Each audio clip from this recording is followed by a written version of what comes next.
Love ജിഹാദ് Hindu Christian പെൺകുട്ടികളെ മാത്രമാണ്. നൂറുകണക്കിന് പെൺകുട്ടികൾ ലൈംഗികമായി ചൂഷണം ചെയ്യപ്പെട്ടതിന് ശേഷം അനാഥാവസ്ഥയിലായിട്ടുണ്ട്. നൂറുകണക്കിന് പെൺകുട്ടികൾ. ഇപ്പോൾ ഈ എറണാകുളം മഹാരാജാസ് കോളേജിൽ പഠിച്ചിരുന്ന റാങ്ക് ഹോൾഡർ ആയിരുന്ന അനുജ എന്ന പെൺകുട്ടിയെ പാലാരിവട്ടത്ത് തലമൊട്ടയിടിച്ച് തൂങ്ങി നിലയിലാണ് കണ്ടെത്തിയത്. അപ്പോൾ ആ അവസ്ഥ എന്ന് പറയുന്നത് ഈ നമ്മുടെ പെൺകുട്ടികൾ ഈ യാഥാർത്ഥ്യം മനസ്സിലാക്കുന്നില്ല. ഇപ്പൊ ക്രിസ്തീയ സഭകളും ഇപ്പൊ വിശ്വകർമ്മ സഭ, SNDPയിലെ ഒരു വിഭാഗം ഒക്കെ കുറെ പേർക്കൊക്കെ മനസ്സിലായിട്ടുണ്ട്. ഇപ്പൊ പെൺകുട്ടികളും ഇക്കാര്യത്തിൽ ഈ നിരന്തരമുള്ള പ്രചാരണത്തിൽ കുറെയൊക്കെ ബോധ്യപ്പെട്ടു. ഇപ്പൊ അഖിലയുടെ വിഷയം വന്നപ്പോൾ അഖില അവസാനം മതപരിവർത്തനം ചെയ്തു.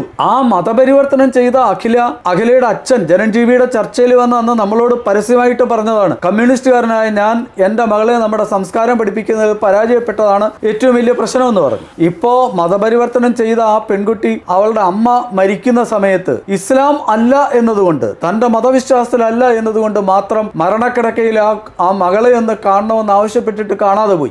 ഇത് കേരളത്തിലെ ഹിന്ദു സമൂഹത്തിനുള്ള ഒരു ഏറ്റവും വലിയ സൂചനയാണ്.